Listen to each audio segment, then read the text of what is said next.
Hey everyone, welcome back to the deep dive. We love getting your requests, and lately we've had a lot of you asking us to dive into the topic of narcissistic relationships. It's definitely a topic that's been gaining more attention, and for good reason. It can be really hard to understand, especially if you've never experienced it firsthand. Right. It's not always so clear cut. So to really get into it, we're going to be taking a deep dive into this document called Understanding the Impact of Narcissistic Relationships. Okay, that's good. And just a heads up, this document gets right to the point. It starts by calling narcissistic abuse one of the worst types of abuse, which is pretty intense. Yeah. It definitely sets the stage for just how damaging these relationships can be. Right off the bat, it grabs your attention. It makes you realize this is serious stuff. Mm. And that's what we're here to explore today. The Then, document goes on to say that narcissistic abuse can be difficult to spot, especially in the beginning. and that's one of the most dangerous things about it. Exactly. It almost seems counterintuitive, right? Why would something so harmful be hard to recognize? Well, it's because narcissists are often incredibly charming, particularly in the early stages of a relationship. They shower you with attention affection gifts. Like they're trying to sweep you off your feet. Exactly. They create this perfect illusion, this honeymoon phase where everything seems magical. Ah, the honeymoon phase. Who doesn't love that? Right. It's like a dream come true, at least initially. But the document warns that this intense charm is a calculated tactic. Oh, absolutely. It's not genuine. So why do they do that? It's all part of the manipulation. Yeah. The narcissist is creating a dependency, almost like setting a trap. A trap. So you're saying they're luring someone in with all this charm and affection. Exactly. Later on, those early acts of generosity, those grand gestures, they can be twisted and used as ammunition in arguments. That's messed up. So those initial loving acts, those could actually be used against you later on. Exactly. It's a form of control. They Yeah. might say things like, remember when I bought you that expensive necklace? Or remember all those times I did you favors? Wow. So you're constantly reminded of those early good times, but it's used to manipulate you into doing what they want. It's a mind game, and it can be incredibly effective. It's crazy how subtle this can be. So someone might not even realize they're being manipulated. Right. And that's why it's so important to understand the signs early on. Well, the document also talks about isolation as a key tactic in narcissistic abuse. Oh, yeah. Isolation is huge. The abuser might start subtly turning you against your friends and family.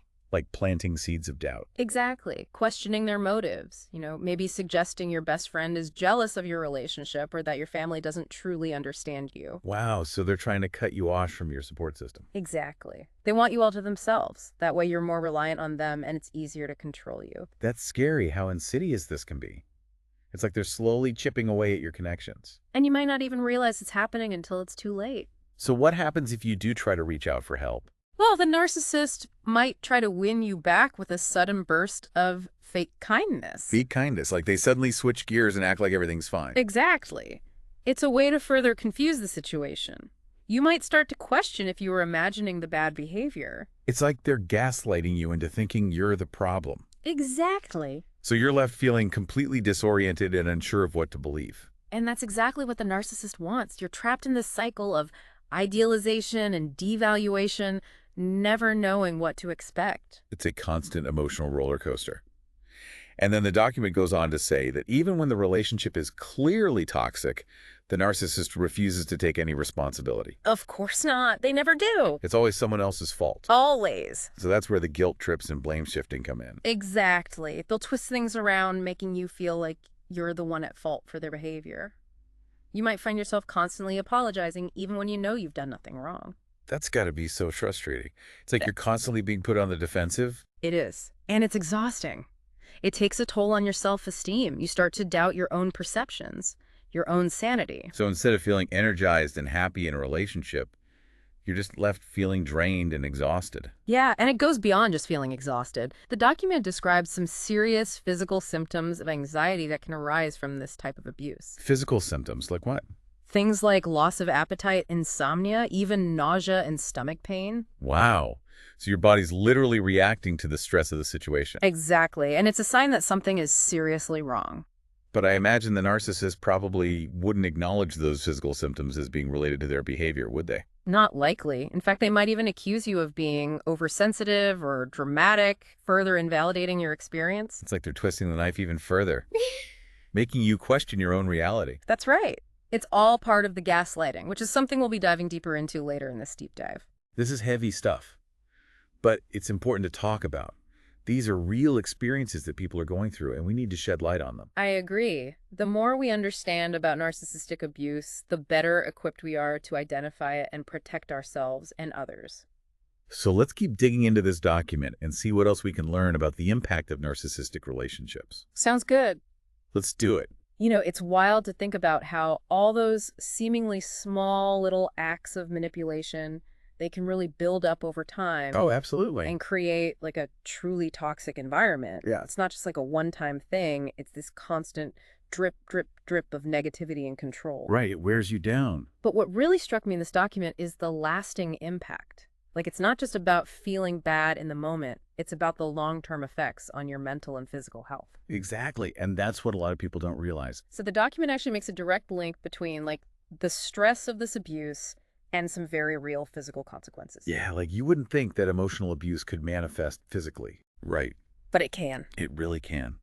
The document even mentions the potential for self-medication with alcohol as a way to cope with the anxiety, insomnia, and stomach problems. It makes sense, though, right, if you're constantly feeling on edge. Yeah, you're going to try to find some way to numb those feelings. And alcohol, it's readily available. It's a quick fix. Right, but it's not a solution. Definitely not. It can actually make those physical symptoms worse. Absolutely. And then on top of that, you've got the long-term mental health consequences. Right. It's no surprise that conditions like anxiety and depression are often linked to narcissistic abuse. I mean, when you're constantly being criticized and manipulated and made to feel inadequate, It takes a toll. it's like chipping away at your sense of self-worth. Exactly. And even after the relationship ends, those feelings, they can linger, Oh, absolutely. making it difficult to trust yourself, to trust your own judgment.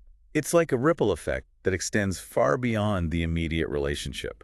The document even mentions victims of narcissistic abuse struggling with setting boundaries in future relationships. Yeah, because their own boundaries were so violated in the abusive one. Right? It's like you don't even know what healthy boundaries look like anymore. Well, exactly. You've been conditioned to accept this kind of treatment.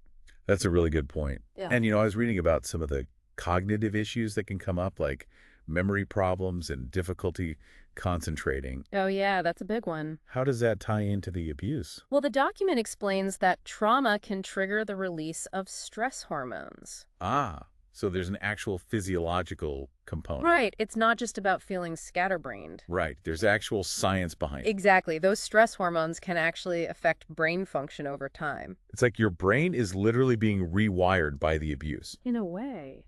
Yeah. It's crazy to think about the ripple effects of this kind of abuse. Like it goes so much deeper than just feeling sad or hurt. Absolutely. It's a serious issue.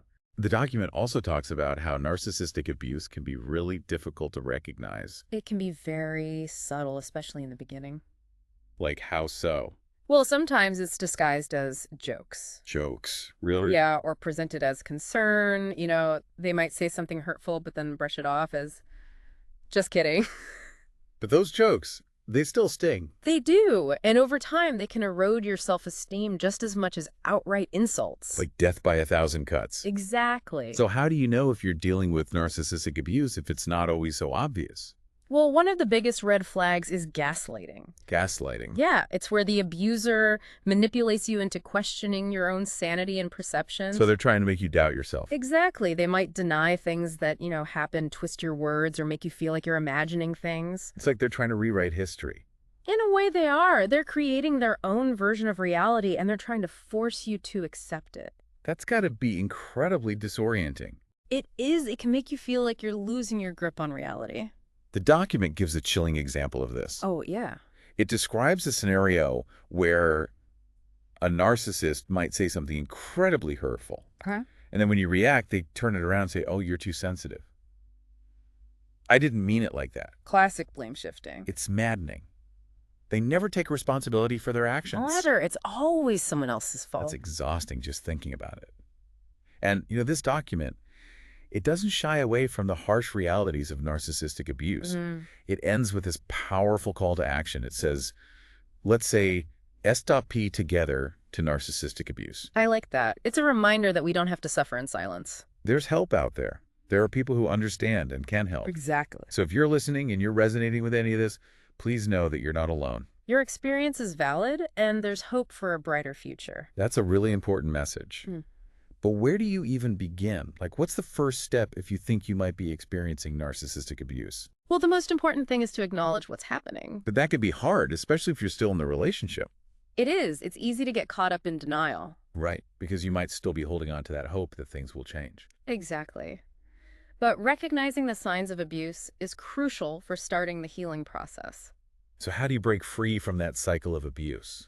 It sounds incredibly challenging, especially if you've been isolated from your support system. You're right. It's not easy, but it's not impossible. And seeking professional help is a huge step in the right direction. Therapy can be a safe space to process the trauma, rebuild self-esteem, and develop healthy coping mechanisms. Exactly. But the document doesn't really dive into the psychology of the narcissists themselves. I'm curious from your perspective, what drives their behavior? That's a great question. And while this document focuses on the impact on the victim, it's important to understand that the narcissist is often struggling with deep-seated psychological issues as well. So it's not about excusing their behavior, but understanding the underlying factors.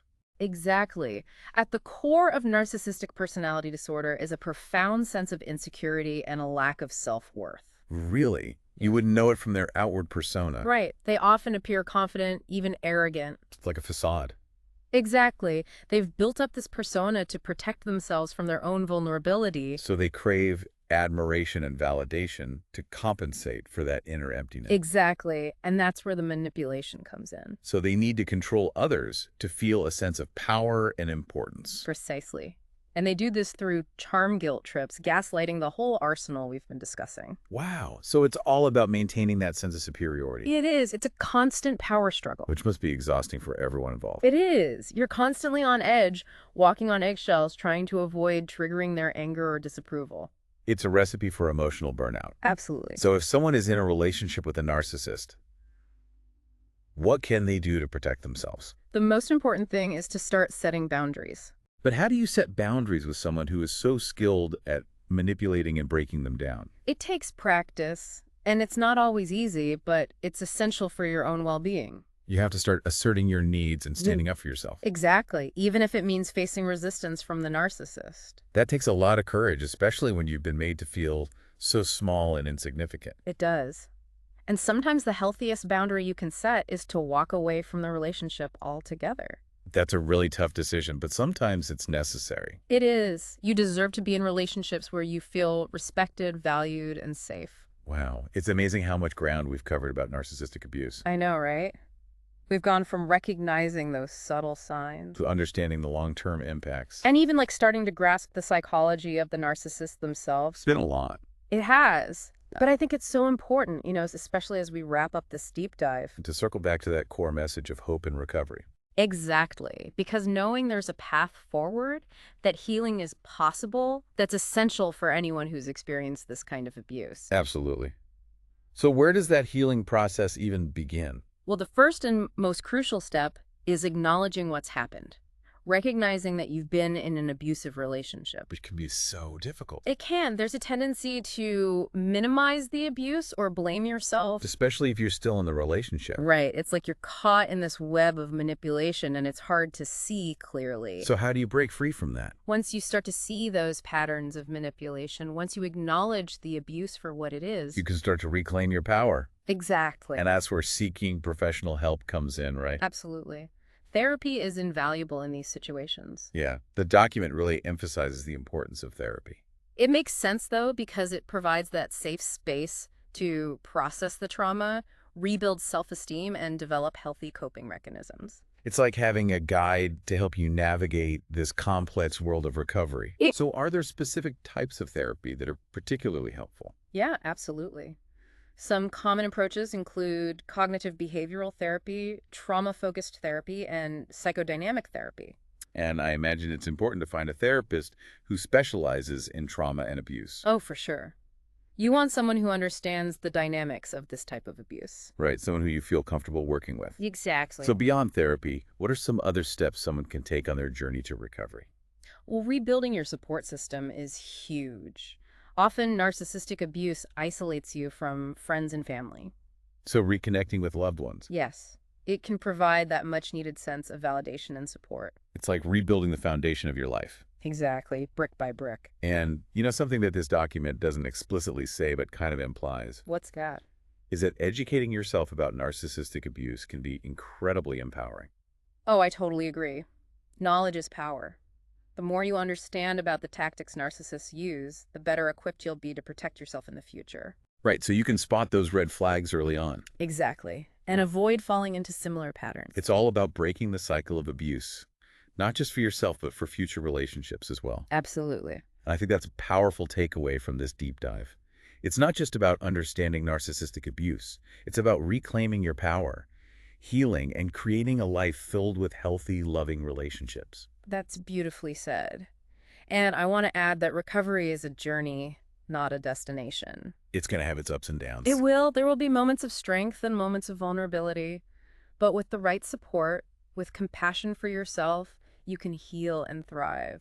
This has been such an important conversation, and I really want to thank you for sharing your expertise and insights with us. It's been a privilege to be here. And for anyone listening who's resonating with any of this, You are not alone. there's help available and there's hope for a brighter future. Thank you for joining us on the Deep Dive. Keep learning, keep growing, and never stop advocating for your own well-being. And we'll catch you next time for another deep dive into a topic that matters. See you then.